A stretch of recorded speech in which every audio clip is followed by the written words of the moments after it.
This is Thursday, December 3rd's reading. This one is called The Caravan. Now remember, yesterday we left off where the physician was about to make a cut into Ishtar. Let's find out if Ishtar decides to tell the truth. Ishtar's eyes suddenly shot open and he jerked his hand away. "No!" he yelled. "Please do not cut me. I am feeling much better." The physician was shocked and dropped the knife, then felt the boy's forehead. Indeed he is. The fever has left and the boy seems quite normal." "I believe you'll find," Salamar said, looking directly into Ishtar's eyes, "that the boy is completely healed." The physician packed up his things while mumbling about a miracle of the gods, then left. Salamar nodded at Kazim, who also stepped out of the room. He sat on the edge of his son's bed and said, "A remarkable recovery." Ishtar gulped. "Yes, father." Salamar leaned over the far side of the bed and then said, "I see you suffered from the oldest disease of small boys." "What is that, father?" "Pretending to be ill to get out of doing that which you do not wish to do." Ishtar turned his face away, embarrassed. Ishtar, to pretend to be ill is to lie, and to lie is the worst of all sins, worse even than making the Paz de Dawn.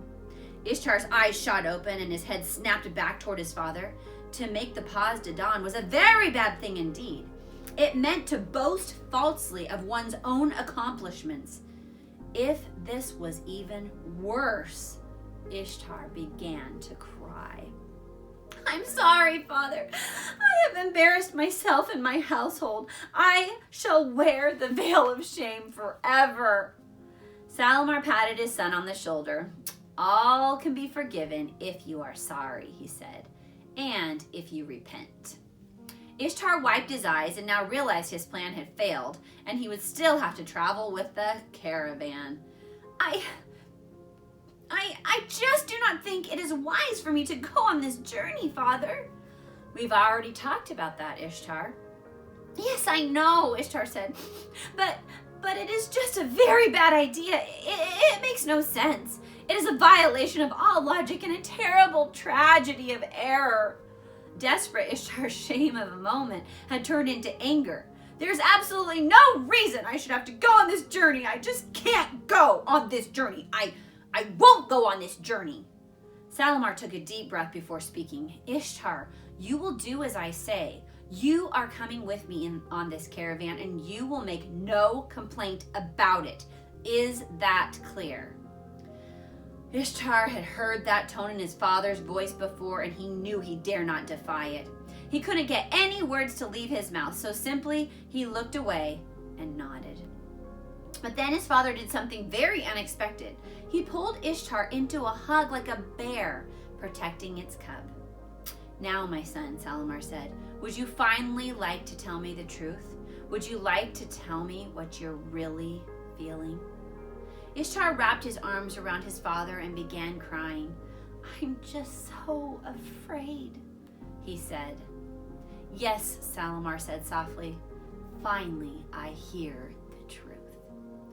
I am afraid of the thieves and the animals, and that I'm gonna die of thirst." "I understand," Salamar said with great sympathy, "and I know your heart. But will you do one thing for me, Ishtar?" "What, father?" "Will you trust that I and Kazim and Varta, your uncles, plus 100 soldiers and 200 servants all know what we are doing? That we have done this dozens of times before and will know how to keep you safe and healthy?" Ishtar wasn't sure he could do that, but he said nothing more. "And," Salamar said, "you can pray to the gods." "Which ones?" Ishtar asked. "Oh, perhaps the god of camel feet, or the god of sand dunes, or the god of silly fears." Ishtar rolled his eyes. "Father, there's no such gods." Salamar was smiling. "Well then, my friend Nathan is quite adamant that there is only one God, and perhaps you could pray to him." "That's ridiculous," Ishtar said seriously, even though he knew his father was just trying to make him laugh. "How could there be only one God?" I will leave you to figure that out for yourself, Salamar said, standing. But for now, I have much work to do. Must I take my daily lessons on this journey? Ishtar asked. No, your tutors will not be going with us, Salamar answered, but you are sure to learn many hundreds of lessons, maybe even thousands. Ishtar was happy he wouldn't have to listen to his tutors drone on, but suspected that whatever his father meant was going to be far worse. That seemed to be the way with adults. Ishtar did indeed try praying to the gods about the catastrophe facing him. As usual, they didn't seem to be listening. 3 days later, Kazim woke him up early in the morning, long before the sun arose. Ishtar, awake! It is time. Ishtar rubbed his eyes and tried to open them, but his brain really wanted to go back to sleep. What was Kazim talking about? Then he remembered, and he sat straight up in bed. Oh no, he yelled. Kazim smiled, but Ishtar knew there was nothing to smile about. Eat well, young master, Varda said. It will be your last breakfast for many days. What does that mean? Ishtar wondered. He'd had a fine breakfast every morning of his life, and he wasn't about to stop now. Of course, this breakfast would be much better if it weren't for the noise of the camels out behind the palace. It was still dark outside and would be for a few hours yet. All the torches and lamps around the apartment and pool were lit as if ready for a party. Ishtar could see no cause for celebration, but as he took a bite of some flatbread fresh off the grill and smothered it with some sweet pomegranate jam, he decided that maybe he should change his attitude and make the best of this journey. After a bite of reshta koshkar, a rice pastry soaked in syrup then covered in cinnamon and nuts, he decided that yes, this was a good idea. He would change his attitude and enjoy this journey. He washed that thought down with the last bit of his tea. After breakfast, Ishtar washed, then put on the clean jacket Kazim had laid out for him. Kazim, you have packed all my trunks, correct? Kazim gave Ishtar a strange look and then said, I have packed your clothes exactly as your father ordered. Good, then let us go down. I am anxious to get started. Ishtar didn't see the look of surprise Kazim gave Varda, but they both followed their charge, and out the door and down the stairs to the courtyard they went. Ishtar stopped and looked around, confused. Kazim, he called, where are my bearers, and where is my tatarvan?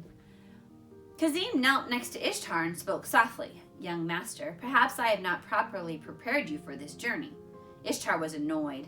There will be time for that later. Now, where are my bearers? Kazim cleared his throat. Ishtar, there will be no bearers and no tataravan. This is a caravan. Except for a few soldiers on horseback, everyone walks or rides a camel. There are no exceptions. Ishtar's eyes grew wide. A camel, he said in disgust. I cannot ride a camel. They stink and they're mean. Kazim stood and shrugged. Well then, I guess you will walk. Ishtar's head spun as Kazim and Varda led him out the back door of the palace. He had to walk? All the way to Palestine? This was ridiculous. He'd have to talk to his father immediately. The noise of the camels was almost unbearable.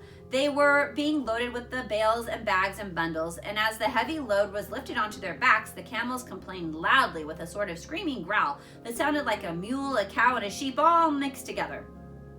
They were so loud that Ishtar had trouble thinking the angry thoughts he was trying to think.